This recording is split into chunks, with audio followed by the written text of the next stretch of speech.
That was Vera Lynn there with A Song for Europe 1940. Associated British Pathway, presenting the world to the world. First we bring you news of our brave lads in blue out there on the cold and wet high seas of Iceland.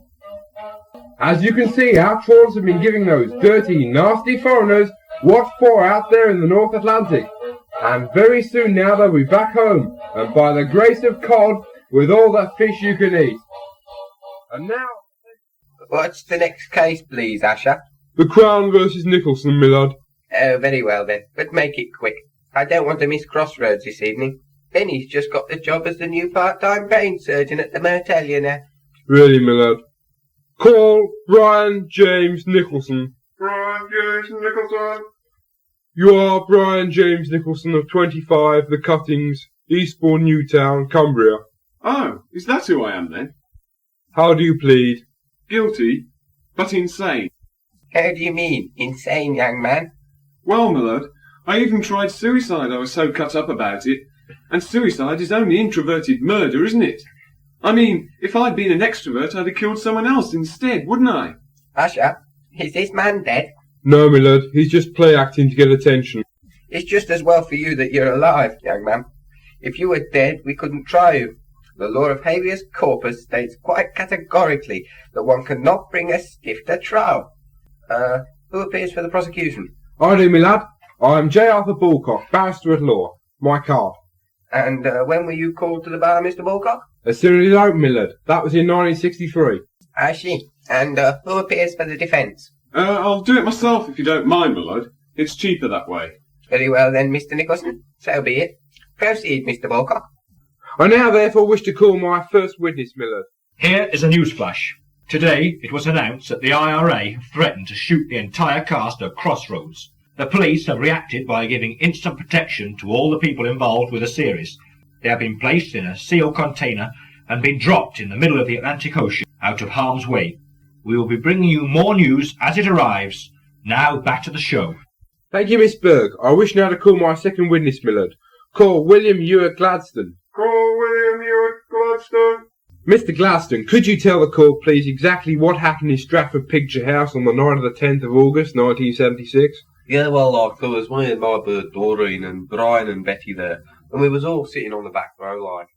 I think it was only the third time. Hello and welcome to a hushed and absolutely packed Stratford Picture House here tonight. As you can see, I'm standing at this moment in time up here in the projectionist box, surrounded by thousands of dollars worth of sophisticated US government surplus bugging and recording equipment.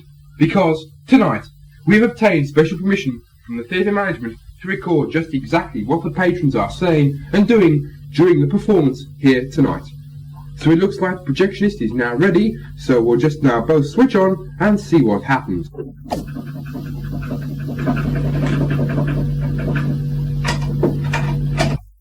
And first of all tonight, I think we'll try the proverbial back row.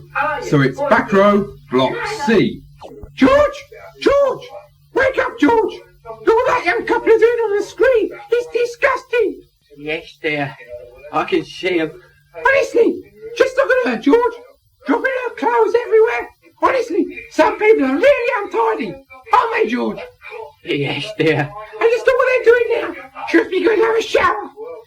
Yes, dear. Oh, look, he's getting in too! Still, must be to save on the hot water, I suppose. Isn't it, George? Yes, dear. That's the trouble with these foreign films. You can't understand a word they're saying. Can you, George? No, dear. I mean, the least they could do is to subtitle them so you know what's going on. I don't think you need subtitles to get the drift of what they're doing there. George! George! Yes, dear. Are you sure this is a Walt Disney? Yes, dear. Hey, this is my kind of film. Not for much longer it won't be. What do you mean?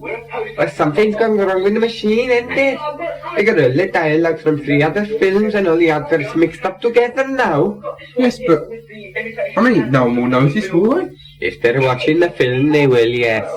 Whoops. The offending bit's coming up now. I hate to look. My name's Snow White. Who are you? I'm Matty, he's Sneezy, he's Smolly, he's Grumpy, he's Randy, and he's... 007. Welcome to my subterranean home, 15,000 feet beneath the North Sea, just off Southend Pier. Thank you indeed, Dr. Master. Where's Layla? Layla is being looked after by Dr. Olaf Björnsson and his group seen here on his nudist camp in northern Scania. Here we see Big Anna and Little Frida talking to Dr. Björnsson and Dr. Svensson shortly before they left for Scotland, because, as Eric said, Get away, people, get a motorcycle. from Sierra Limited for wines and spirits at keenest prices. Oh, good luck, James. But what if I don't ever see you again? You will, don't worry. Good luck, James. And don't forget the crash helmet. I'm not worried. Someday my prince will come. Pardon, Ham, I didn't quite catch that. You weren't meant to, 007. Now then, Q Branch should come up with something really revolutionary for you to use on this mission. It's 2 free tickets for Dr. Svensson's health farm. They can shed the trappings of civilization and settle down to 2 weeks relaxing holiday with A license to kill. That's turn it literally. The projectile's bust. They'll riot now. 5, 4, 3, 2, 1. And so, with the audience rioting, and with the score here at St Andrews 12-0 to the visitors, we hand you back to Dickie Davis in the studio. So you can corroborate what Miss Burke said then? Yeah, if I had the right tools, I could, yeah. Anyway, you know what it's like at Stratford, you know. Bit cramped like, anyway. Me and Doreen was watching the film like... Could you elaborate on that, please, Mr Gladstone? Exactly what was the film called? Well, it was James Harriet, Strangling Animals, I think. Thank you, Mr Gladstone. Excellent evidence. So what have you proved, Mr. Bullock? I have proved, my lad. I have proved... Yes. I have proved, my lad, that the defendant is... that the defendant is the one what's being charged. The prosecution rests, my lad. I see. Mr. Nicholson, have you any questions to ask the witnesses? I do indeed, my lord. Dr. Johnson, are you or are you not my psychiatrist? Yes, I am your national health issue trick cyclist. In your professional view, Dr. Johnson, would you say that I am a complete loony? Possibly? Come now, Doctor. Please, let's not play games. A straight answer, please. Yes or no? In that case, no. No, Doctor. A straight answer, please. No, you are not a loony. A straight answer, Doctor. No, you are perfectly sane. Oh. In that case, my lad, the defence rests. I'm knackered. I see. Well, in that case, it only remains for me to pass sentence upon you. It is therefore my painful duty to sentence you to be taken from this place to another place, where you will be hung by the Cherokees until you snuff it. Have you anything to say to this court before we cart you off to the clink? Would sod off, you senile old bastard, suffice, my lad? Objection! Miller's parents have a certificate to prove his legality. But you do agree he's senile? Possibly, but not necessarily. Shut up, the pair of you. Silence in court. I now declare this court adjourned until further notice. The one we'll get for this performance is bound to be lousy. Have mercy, please, Your Honour. Before you cart me away to be executed, let me play the piano just once more. I thought you said you couldn't play the piano. I can't, but I've always wanted to learn. Well, you can't, so I won't let you. Next case, please, Usher. The next case, my lad, is Marks versus Spencer. I hope you've got the briefs for the case then. Ha! I'm sorry, my lad, I don't follow. Marks and Spencer's? Briefs? Get it? Oh, I see, my lord. Yes, very witty. I suppose we'll have the lemonade legal aid joke next, closely followed by the how do you plead very badly, he's a miserable pleader lines. May I respectfully mind, Your Honour, this is a Crown Court, and not Butley's holiday camp. I know that, but how do you think I feel? Sentences people's lives or bits of their lives away week in, week out, every day of mine. I appreciate a good laugh now and again. It helps alleviate the tension a bit. Yes, my lord. Shall we proceed with the next case? By all means, yes. Call Adolf Hitler. Call Adolf Hitler. You are Adolf Hitler of 25 the Cuttings, Hockelstrasse, Berlin, N23. Yeah, most certainly. Adolf Hitler, you are charged that on the 1st of September 1939 last, you did wilfully and persistently commit a felony, viz. The start of World War II, and that on the same day you did also ride your Raleigh chopper bicycle up and down the Stratford Road with no rear lights or loaner plates, thereby endangering the public safety. How do you plead? Not guilty. Never in 1,000 years. Excuse me a minute, Usher, but this is Nuremberg, isn't it? No, my lord, we are in Clacton-on-Sea. Clacton, eh? But only as a last resort, I suppose. Ah! Yes, my lord, very amusing, to some people. Who appears for the prosecution in this case? I do, my lad. Ah, Mr. Balcock again, isn't it? And who appears for the defence? I do, me lad. Mr. Balcock, you cannot under English law appear for both the prosecution and the defence. I beg to differ, my lad, I can. There's nothing in the rule book to say I can't.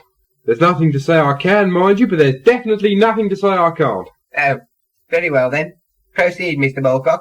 I'd now like to call my first prosecution witness, if I may, my lad. Call Detective Chief Inspector Watney of the Scotland Yard Drug Squad. Call Detective Chief Inspector Watney. You are Detective Chief Inspector Watney of the Scotland Yard Drug Squad? Yes, that is correct. Right on, man. Chief Inspector, could you tell the court, please, exactly what happened on the morning of the 1st of September, 1939? Well, sir, I was only a nipper at the time, but I distinctly remember my mum telling me that the defendant, Herr Hitler, that the defendant's tanks, dive bombers and things, had just launched World War II by attacking Poland. I see. Chief Inspector, could you tell us exactly what happened when you arrested the defendant? Yes, sir. As I was about to put the cuffs on him, he suddenly shouted out, "You'll never take me alive, copper!" After which he started to run away. So I shot him. In the back? No, sir, there was no lady passenger in the car at the time of the arrest. Thank you, Chief Inspector. You may stand down. I now wish to call my next witness, my lad. Call Mr. A.J.P. Taylor. Call Mr. A.J.P. Taylor. Mr. Taylor, you are a professional historian, I believe. That is correct, yes. And as a historian, Mr. Taylor, would you say that the defendant, Herr Hitler, was personally responsible for the outbreak of the Second World War? Well, I don't think you can really blame just one man for the outbreak of near total global conflict. But if you had to blame just one man, Mr. Taylor, if your life depended on it, would you blame Herr Hitler, given the facts available? Well, if you put it that way, yes, I'd have to. Thank you, Mr. Taylor. Defendant, have you anything to say at this juncture? Only that if the German Reich and Empire should last 1,000 years, people will still say, this was their finest hour.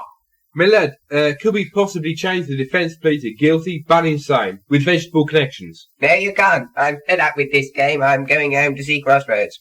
But is the defendant guilty or not guilty, my lad?